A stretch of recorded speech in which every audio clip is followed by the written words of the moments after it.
Olá, eu sou Elizabeth, estou aqui para ler mais uma história, um conto.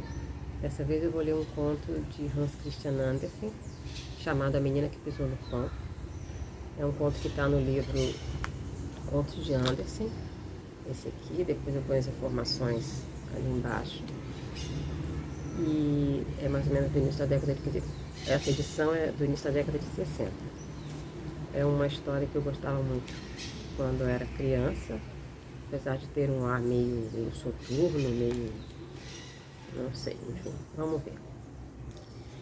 Era uma vez uma menina pobre, mas de natureza rebelde, que revelou suas más inclinações desde muito cedo. Quando pequenina, seu maior prazer era apanhar moscas e arrancar-lhes as asas, para vê-las depois andar se arrastando. Apanhava besouros e grilos e espetava-os em um alfinete.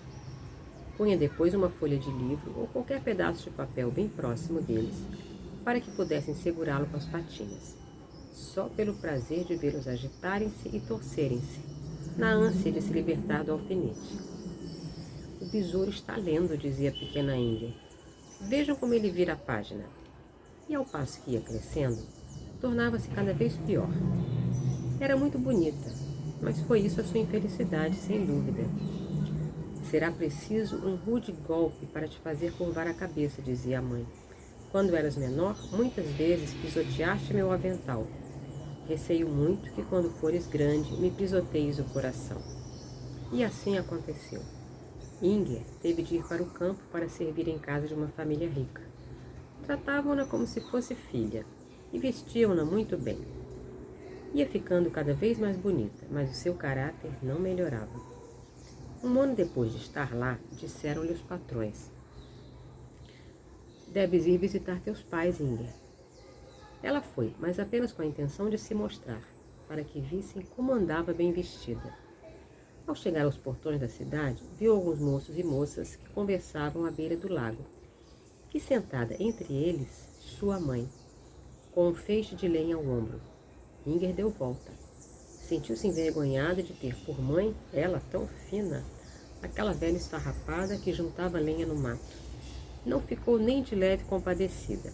Ao contrário, sentia-se irritada com aquilo. Passou-se mais meio ano e sua ama disse-lhe: Inger, é preciso que vás visitar teus pais. Leva-lhes este pão de trigo, hão de ficar bem contentes de te ver. Inger vestiu suas melhores roupas e calçou os sapatos mais finos que tinha. Ergueu as saias e caminhava com muito cuidado para não sujar os sapatos. Certamente não merece censura por isso, mas quando chegou àquele ponto em que o caminho atravessa o brejo e viu que estava todo cheio de lama, atirou no barro o pão que trazia, para passar por cima dele sem sujar os sapatos. Quando estava assim, com um pé sobre o pão e o outro erguido para dar mais um passo, o pão afundou-se e foi se enterrando cada vez mais até que desapareceu, levando-a consigo. E nada mais se viu ali, a não ser o charco negro e cheio de bolhas. Mas e a menina? Que foi feito dela? Inger foi dar onde estava a mulher do brejo, que tem uma cervejaria lá embaixo. A mulher do brejo é irmã do rei dos duendes e tia das bruxas, que são muito conhecidas. Muita gente tem escrito versos a respeito delas. Outros pintaram os seus retratos. Mas só o que sabemos a respeito da mulher do brejo é que quando o nevoeiro se ergue nos campos no verão, é que ela está fabricando sua cerveja. E foi nessa cervejaria que Inger caiu. Mas lá ninguém pode permanecer muito tempo. Um carro de lixeiro é coisa suave, comparada com a cervejaria da mulher do brejo. O cheiro dos barris é o quanto basta para deixar uma pessoa doente. E estão tão juntos que não se pode passar entre eles. Além disso, onde há por acaso alguma frestinha, está cheia de sapos asquerosos e cobras viscosas. E foi entre todas estas coisas horrendas, imundas e imundícies vivas que caiu a pequena Inger. O frio era tão intenso que ela tremia toda e já sentia os membros rígidos. O pão aderiu firmemente aos seus pés e levou-a para baixo. A mulher do brejo estava em casa. O velho Trasgo e sua bisavó encontravam-se lá de visita. A bisavó é uma mulher muito venenosa e nunca está ociosa. Nunca sai sem levar o seu trabalho, e tinha-o à mão naquele dia. Estava ocupada em fabricar couro-andejo para pôr nos sapatos das pessoas, de modo que quem os usasse não podia ter descanso. Bordava mentiras e juntava todas as palavras inúteis que caíam ao chão, para fazer dano com elas. Sim, a velha bisavó pode fazer tricôs e bordados muito finos. Assim que avistou Inger, pôs os óculos e olhou de alto a baixo, dizendo logo: esta menina me interessa. Gostaria de levá-la como lembrança da minha visita. Daria uma boa estátua para o corredor exterior da casa do meu bisneto. Desse modo, Inger foi ter a terra dos Trasgos. Nem sempre as pessoas vão lá esse caminho direto, visto que é fácil ir por caminhos mais extensos. Era um corredor que nunca se acabava. Dava vertigem de olhar para diante ou para trás. Lá estava uma multidão ignominiosa, à espera de que se abrisse a porta da misericórdia. Mas muito tinham que esperar. Grandes e gordas aranhas agitavam-se, tecendo teias de 1000 anos ao redor de seus pés. E aquelas teias pareciam parafusos, que as prendiam fortemente, como se estivessem amarradas com correntes de cobre. Além disso, todas as almas padeciam em eterno desassossego, um tormento perpétuo. O infeliz que tinha esquecido a chave do seu cofre sabia que a deixara na fechadura, mas seria um nunca a acabar se eu quisesse enumerar todas as torturas daquele lugar. Inger sofria o tormento de parar em pé como uma estátua, com um pão colado aos pés. Foi o que eu ganhei por querer conservar os sapatos limpos, dizia ela consigo. Veja como eles olham para mim. Olha aqui como é que eles olhavam para ela. Era verdade que todos olhavam para ela, e todas as suas más paixões lhes brotavam dos olhos, falando sem que os lábios se abrissem em palavras. Era uma visão terrível. Deve dar um grande prazer olhar para mim, pensava Inger. Tenho um rosto lindo e belas roupas. Voltou então os olhos para se ver. O pescoço também estava risto. Mas, como se sujara na cervejaria da esposa do Brejo! Nunca se lembrara de semelhante coisa. A roupa estava coberta de lama viscosa. Uma cobra se lhe enroscara no cabelo e caía-lhe pelas costas. De cada prega do vestido espiava um sapo, coachando sem parar. Era horrível, mas sentia consolo pensando: todos os outros que se encontram aqui embaixo estão tão medonhos como eu. Mas o pior era a fome devoradora que sentia. E não podia abaixar-se para tirar um pedaço do pão que tinha nos pés. Não podia. Mãos e braços haviam endurecido, e todo o seu corpo era como um pilar de pedra. Só podia mover os olhos, mas isso sim, podia movê-los em redor e olhar para trás. E que medonha visão aquela! Vieram as moscas, que lhe andavam por cima dos olhos, e por mais que ela pestanejasse, não iam embora. Não, as moscas não podiam sair, porque ela lhes tinha arrancado as asas, virando-as em insetos rastejantes. Era um grande suplício, além da fome que a devorava por dentro. Parecia-lhe que já estava completamente vazia. Se isso durar muito, eu não poderei suportar, pensou Inger. Mas aquilo continuou, e ela teve de suportar. Foi então que uma lágrima escaldante lhe caiu sobre a fronte, e foi escorrendo pela face e pelo peito abaixo até cair sobre o pão. E depois outra e mais outra, e aquilo já parecia uma chuva. Mas quem estaria chorando pela pequena Inger? Pois ela não tinha uma mãe na terra? As lágrimas de tristeza de uma mãe, que uma mãe chora pelo seu filho, sempre o alcançam. Contudo, não lhe trazem alívio. Elas queimam e tornam o tormento 50 vezes pior. E a fome terrível de novo a assaltou, e ela, sem poder, apanhar o pão que tinha nos pés. Afinal, experimentou uma sensação estranha. Parecia-lhe que estava a se comer a si própria, e que já nada mais era senão um caniço oco, que conduz todos os sons. Ouvia distintamente tudo o que se dizia na terra a seu respeito, e tudo o que ouvia eram palavras duras. Sua mãe, é certo, chorava triste e amargurada, mas dizia: O orgulho sempre precede a queda. Foi a tua infelicidade, Inger. Como magoaste tua mãe? Não só sua mãe, mas todos na terra sabiam o que ela havia feito. Sabiam que tinha pisado no pão e que submergira no paú. Souberam pelo pastor que tinha visto tudo de cima do montículo onde se achava. Como afligiste tua mãe, Inger, dizia a pobre mulher, mas eu bem te avisara. Antes eu nunca tivesse nascido, pensava Inger. Seria muito melhor para mim. As lágrimas de minha mãe não servem de nada agora. Ouviu também que seus antigos patrões, pessoas tão boas que tinham sido para ela o mesmo que pais, falando a seu respeito. Era uma menina pecadora, não dava valor aos dons de Deus e pisava-os aos pés. Será difícil para ela abrir a porta da misericórdia. Mas Inger pensava lá embaixo. Deviam ter me educado melhor.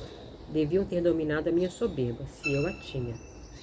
Ouviu também uma canção que escreveram e que era cantada por toda a parte. Menina tão arrogante que caminhou sobre um pão para não sujar os sapatos. E terei de ouvir sempre essa velha história e sofrer com isso, pensava ela. Mas os outros também deviam ser punidos pelos seus pecados. Haveria muito o que castigar. Ai, como sofro! E seu coração se endurecia ainda mais que a casca de fora. Ninguém poderá melhorar nesta companhia em que estou. E eu não quero mesmo ficar melhor. Ah, olha como todos estão olhando para mim. E Inger tinha o coração cheio de ódio e má vontade para com todos. Agora terão assunto para conversar lá em cima. Que tortura! Ouvia as pessoas contarem sua história às crianças e estas diziam sempre: malvada Inger, era tão perversa que teve de sofrer tormentos. E só ouvia da boca das crianças palavras duras. Mas um dia, quando sentiu o ódio e a fome a lhe roerem a casca vazia, ouviu seu nome. Alguém contava sua história a uma criancinha inocente, uma meninazinha. E a criança rompeu a chorar, ouvindo a história da orgulhosa e vaidosa Inger. Perguntou: ela nunca subirá para a terra outra vez? Ela nunca tornará a subir para a terra, disse a outra voz. Mas e se ela pedir perdão e prometer não tornar a fazer isso? Perguntou a criança. Ela não pedirá perdão, disseram-lhe. Mas eu queria que ela pedisse, insistiu a criancinha, que não aceitava explicações. Eu dou a casa da minha boneca para ela poder subir outra vez. É horrível o que aconteceu com a pobre da Inger. Aquelas palavras chegaram ao coração de Inger e parece que lhe fizeram bem. Era a primeira vez que alguém dizia pobre da Inger, sem acrescentar alguma coisa a respeito das suas más ações. Uma criancinha inocente chorava e orava por ela, e aquilo lhe causava uma sensação estranha. Desejaria chorar também, mas seus olhos não podiam derramar uma só lágrima, e isso ainda lhe aumentava o tormento. Assim como os anos iam passando em cima, foram também correndo lá embaixo, sem que coisa alguma se modificasse. Inger já não ouvia falar tanto de si, mas um dia percebeu um suspiro. Inger, Inger, quanto desgosto me causaste. Eu sabia que havia de ser assim. Era sua mãe que estava moribunda. Ouviu também seu nome repetido pelos seus antigos patrões, e as palavras menos cruéis que sua ama disse foram estas: chegarei a ver-te outra vez, Inger. A gente nunca sabe para onde irá. Mas Inger sabia bem que sua ama, tão boa, tão virtuosa, jamais iria ter ao lugar onde ela estava. Passou-se de novo e longo período, cheio de amargura. Inger tornou a ouvir seu nome e viu acima da sua cabeça duas coisas que pareciam duas estrelas cintilantes. Eram de fato dois olhos que se fechavam na terra. Tantos anos se passaram depois que aquela criança tinha chorado tão sentidamente ao ouvir a história da pobre Inger, que ela agora, uma anciã, a quem o Senhor chamava para o seu lado. No último momento, quando a vida inteira da criatura lhe volta à memória, ela se lembrou das lágrimas que derramara por causa de Inger. E a impressão era tão clara na hora da morte, que a velhinha exclamou em voz alta: Senhor, oxalá eu não tenha jamais, como Inger, calcado aos pés sem o saber teus dons abençoados. Oxalá também eu não tenha jamais nutrido orgulho no coração. Não me abandones agora na minha última hora. Fecharam-se os olhos da velha dama, e os olhos de sua alma se abriram para ver as coisas ocultas. E como Inger tinha estado tão nitidamente presente nos seus últimos pensamentos, Via agora quão profunda fora a queda da menina. E àquela vista desatou a chorar, e ficou feito uma criança chorando pela pobre Inger no reino dos céus. Suas lágrimas e suas preces ecoaram na casca oca e vazia, que encerrava a alma prisioneira e torturada, agora completamente vencida por todo aquele amor vindo de cima. Um anjo de Deus chorando por ela. Por que lhe era feita esta concessão? A alma torturada lembrava-se de cada ação terrena que praticara, e afinal desatou a chorar. Inger chorou como jamais fizera. Sentia-se agora cheia de tristeza pelos seus atos. Chorou como se a grande porta de misericórdia nunca pudesse abrir-se para ela. Mas quando reconheceu isso em humildade e contrição, um raio de luz brilhou no abismo em que caíra. O poder daquele raio de luz era muito maior do que o da luz do sol, que derrete o homem de neve feito pelos meninos no jardim. E mais depressa, muito mais depressa do que se derrete um floco de neve nos lábios quentes de uma criança, dissolveu-se diante dele a forma petrificada de Inger. E um passarinho voou com a rapidez do relâmpago para o mundo de cima. Estava muito assustado e tinha medo de tudo. Sentia-se vexado, receava encontrar o olhar de qualquer ser vivente, e procurou mais que depressa abrigar-se em uma fenda da parede. Naquele esconderijo encolheu-se todo, tremendo da cabeça aos pés. Não podia articular som algum porque não tinha voz. E ali ficou muito tempo, antes que pudesse olhar com calma as coisas admiráveis que o cercavam. Sim, eram na verdade admiráveis. O ar era tão suave e tão fresco, a lua brilhava com tanto fulgor, as árvores e arbustos exalavam tanto perfume. E além de tudo isso, já tão agradável, ainda suas penas estavam limpas, tão brilhantes. Como toda a criação falava de amor e de beleza. O passarinho bem desejaria cantar alegremente, exprimindo todos os sentimentos que lhe brotavam no peito. Entretanto, não lhe era possível cantar. Teria gorjeado com a maior alegria como os cucos e os rouxinóis fazem no verão. O bom Deus, que ouve até os mudos hinos de louvor de um verme, compreendia também aquele cântico de gratidão que tremia no peito do passarinho, da mesma maneira que os salmos de Davi ecoavam no seu coração antes que tomassem forma em palavras e melodia. Aqueles pensamentos e aqueles cânticos, sem voz, foram crescendo e foram aumentando durante semanas. Deviam se expandir-se, e a primeira tentativa para praticar uma boa ação achariam a saída. Era o tempo da festa de Natal. Os camponeses ergueram um mastro contra um muro e amarraram um feixe de aveia na ponta para que os passarinhos pudessem ter um bom repasto naquele dia feliz. O sol surgiu brilhante e iluminou o mole de aveia. E os passarinhos cercaram o mastro pipilando. Foi então que daquela fresta da parede veio um pio fraquinho. Os sentimentos, sempre em aumento do passarinho, tinham achado uma voz. E aquele débil pipilar era o seu hino de louvor. Tinha despertado nele o pensamento de uma boa ação. E o passarinho voou, abandonando seu esconderijo. No reino dos céus ele era bem conhecido. O inverno corria áspero, e toda a água estava coberta por uma camada de gelo. Era com grande dificuldade que as aves e os outros animais encontravam alimento. O passarinho voava à beira da estrada e encontrava, de vez em quando, um grão de trigo nos sulcos dos trenós. Achava também alguns farelos de pão perto das hospedarias, mas comia apenas uma migalha, pois queria deixar bastante alimento para os outros passarinhos que ali aparecessem.